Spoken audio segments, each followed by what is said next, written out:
तेरा मेरा साथ। कभी कभी जिंदगी में कोई इंसान अचानक आता है और हमारी पूरी दुनिया बदल देता है। उसके आने से पहले जिंदगी बस गुजर रही होती है, लेकिन उसके बाद हर पल जीने का एक नया मतलब मिल जाता है। कुछ रिश्ते नाम के मोहताज नहीं होते, वे सिर्फ एहसासों से बने होते हैं। ऐसी ही कहानी थी आरव और सिया की, एक ऐसा रिश्ता जिसमें प्यार से ज्यादा भरोसा था और साथ से ज्यादा एक दूसरे को समझने की चाहत थी। आरव एक साधारण परिवार का लड़का था। वो शहर में एक छोटी सी नौकरी करता था और अपनी माँ के साथ रहता था। उसके पिता का कई साल पहले निधन हो चुका था। घर की जिम्मेदारियां उसके कंधों पर थीं, इसलिए उसने अपनी इच्छाओं को हमेशा पीछे रखा था। दूसरी तरफ सिया एक खुशमिजाज लड़की थी। उसके परिवार में सब उससे बहुत प्यार करते थे। सिया को किताबें पढ़ना, बारिश देखना और पुराने गाने सुनना पसंद था। वो हमेशा कहती थी, जिंदगी में सबसे खूबसूरत चीज़ पैसा नहीं, बल्कि ऐसा इंसान है जो मुश्किल समय में हाथ पकड़कर कहे, मैं हूं ना। शायद किस्मत ने उसकी यही बात सुन ली थी। एक दिन आरव ऑफिस से घर लौट रहा था। रास्ते में अचानक तेज बारिश शुरू हो गई। वह पास की एक छोटी सी दुकान के छज्जे के नीचे खड़ा हो गया। उसी समय एक लड़की दौड़ती हुई वहां आई। उसके हाथ में कुछ किताबें थीं जिन्हें वो बारिश से बचाने की कोशिश कर रही थी। वो सिया थी। उसकी एक किताब हाथ से छूटकर बारिश में गिर गई। आरव ने तुरंत आगे बढ़कर किताब उठा ली। आपकी किताब, उसने मुस्कुराते हुए कहा। सिया ने किताब लेते हुए कहा, थैंक यू।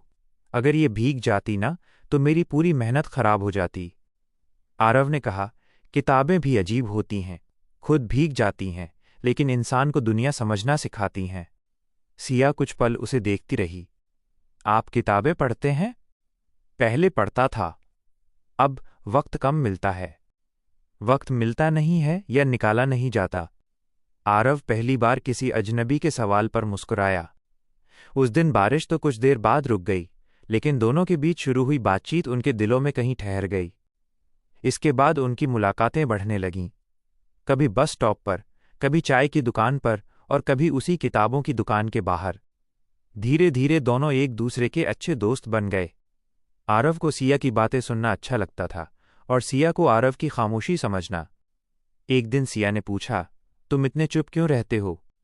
आरव ने कहा, क्योंकि हर बात कहने के लिए शब्द नहीं होते, कुछ बातें बस महसूस की जाती हैं। सिया ने धीरे से कहा, तो कभी कभी मुझे भी महसूस करने देना। आरव ने उसकी तरफ देखा। उस पल दोनों की आंखों में बहुत कुछ था, लेकिन शब्द नहीं थे। प्यार शायद ऐसे ही शुरू होता है, बिना इजाजत दिल में उतरकर। समय गुजरता गया। दोनों की दोस्ती अब प्यार में बदल चुकी थी, लेकिन दोनों में से किसी ने इसे खुलकर स्वीकार नहीं किया था। एक शाम सिया ने आरव से कहा, अगर कभी मैं तुमसे दूर चली गई तो? आरव कुछ देर चुप रहा, फिर बोला, दूरी रास्तों में होती है, रिश्तों में नहीं। अगर हमारा रिश्ता सच्चा हुआ तो तुम जहां भी रहोगी, मेरे दिल के पास रहोगी। सिया की आंखें नम हो गईं। उसने पहली बार आरव का हाथ पकड़कर कहा, मुझे तुमसे प्यार है। आरव के चेहरे पर हल्की मुस्कान आ गई। मुझे लगा था ये बात कहने में मुझे पूरी जिंदगी लग जाएगी। सिया हंसते हुए बोली, तो अब मैं जिंदगी तुम्हारे साथ बिताना चाहता हूं। दोनों ने एक दूसरे का हाथ थाम लिया। लेकिन हर प्रेम कहानी की तरह उनकी कहानी में भी एक मुश्किल आने वाली थी। सिया के परिवार ने उसकी शादी एक बड़े कारोबारी परिवार के लड़के से तय कर दी। वो लड़का अमीर था, लेकिन सिया उसे पसंद नहीं करती थी। उसने अपने माता पिता से कहा, मैं किसी ऐसे इंसान से शादी नहीं कर सकती जिसे मैं प्यार नहीं करती। उसके पिता ने पूछा, किसी और को पसंद करती हो? सिया ने हिम्मत करके आरव का नाम बता दिया। घर में सन्नाटा छा गया। उसके पिता ने साफ कह दिया, वह तुम्हारे लायक नहीं है। उसकी आमदनी कम है, परिवार साधारण है, तुम्हें जिंदगी में बहुत कुछ चाहिए होगा। सिया ने जवाब दिया, पापा, मुझे बहुत बड़ा घर नहीं चाहिए। मुझे ऐसा घर चाहिए जिसमें मेरा अपना इंसान हो। लेकिन उसके पिता नहीं माने। सिया को आरव से मिलने से रोक दिया गया। उधर आरव को जब ये बात पता चली तो वो टूट गया। लेकिन उसने सिया को पाने के लिए उसके परिवार से लड़ने के बजाय खुद को साबित करने का फैसला किया। उसने नौकरी के साथ साथ एक छोटा व्यवसाय शुरू किया। दिन रात मेहनत करने लगा। कई बार उसे असफलता मिली, पैसे खत्म हो गए, लोग उसका मजाक उड़ाने लगे। लेकिन उसके पास सिया की एक बात थी, मुश्किल वक्त में मेरा हाथ मत छोड़ना। आरव हर बार खुद से कहता, मैं हार सकता हूं, लेकिन हमारा प्यार नहीं। लगभग 1 साल बाद उसका व्यवसाय चल पड़ा। उसने अपनी मां के लिए नया घर लिया और अपनी जिंदगी को संभाल लिया। लेकिन सिया से उसका संपर्क अब भी नहीं था। एक दिन अचानक आरव को सिया का संदेश मिला, क्या तुम अब भी मेरा इंतजार कर रहे हो? आरव ने तुरंत जवाब दिया, इंतजार खत्म होता तो शायद प्यार भी खत्म हो जाता। मैं आज भी वहीं हूं जहां तुमने मेरा हाथ छोड़ा था। सिया ने लिखा, तो कल शाम उसी जगह मिलो जहां पहली बार बारिश में मिले थे। अगले दिन आरव वहां पहुंचा। आसमान में बादल थे। कुछ ही देर में बारिश शुरू हो गई। आरव उसी छज्जे के नीचे खड़ा था।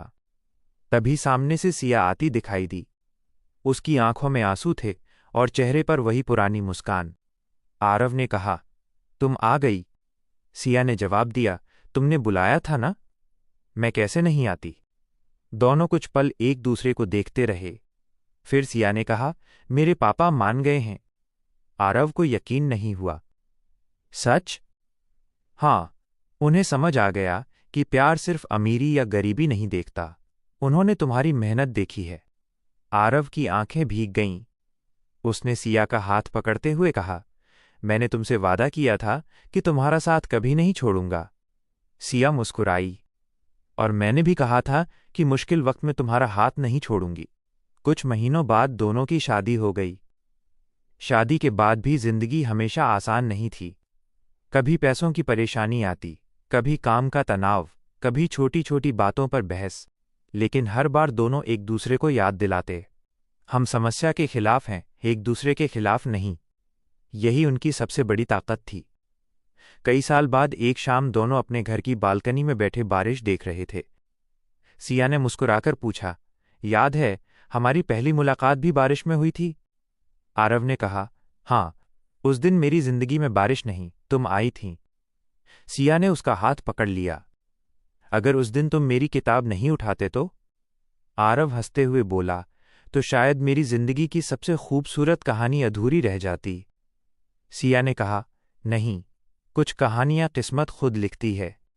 आरव ने उसकी तरफ देखते हुए कहा, और हमारी कहानी? सिया ने अपना सिर उसके कंधे पर रख दिया। हमारी कहानी का नाम है तेरा मेरा साथ। बारिश लगातार हो रही थी। वही बारिश जिसने कभी दो अजनबियों को मिलाया था, आज वही बारिश उनके प्यार की गवाह बन रही थी। आरव ने धीरे से कहा, सिया, जिंदगी में अगर मुझे दोबारा जन्म मिले ना, तो मैं फिर तुम्हें ही चुनूंगा। सिया ने मुस्कुराकर कहा, और मैं हर जन्म में तुम्हारा हाथ पकड़कर यही कहूंगी, चाहे रास्ता कितना भी मुश्किल हो, तेरा मेरा साथ कभी नहीं छूटेगा। और सच यही था। प्यार सिर्फ साथ रहने का नाम नहीं है। प्यार उस इंसान का नाम है जो आपकी कमजोरियों को जानकर भी आपका हाथ थामे रखे, जो आपकी सफलता में खुश हो और आपकी असफलता में आपका हौसला बने, जो आपके बुरे दिनों में भी कहे, मैं हूं ना। आरव और सिया की कहानी हमें यही सिखाती है कि सच्चा प्यार परिस्थितियों से नहीं डरता। अगर दो दिल एक दूसरे पर विश्वास करते हों तो दुनिया की कोई भी मुश्किल उन्हें अलग नहीं कर सकती। क्योंकि जिंदगी में हजारों लोग मिलते हैं, लेकिन कोई एक ऐसा होता है जिसके साथ दिल कहता है, मुझे कुछ नहीं चाहिए, बस तेरा मेरा साथ चाहिए। समाप्त।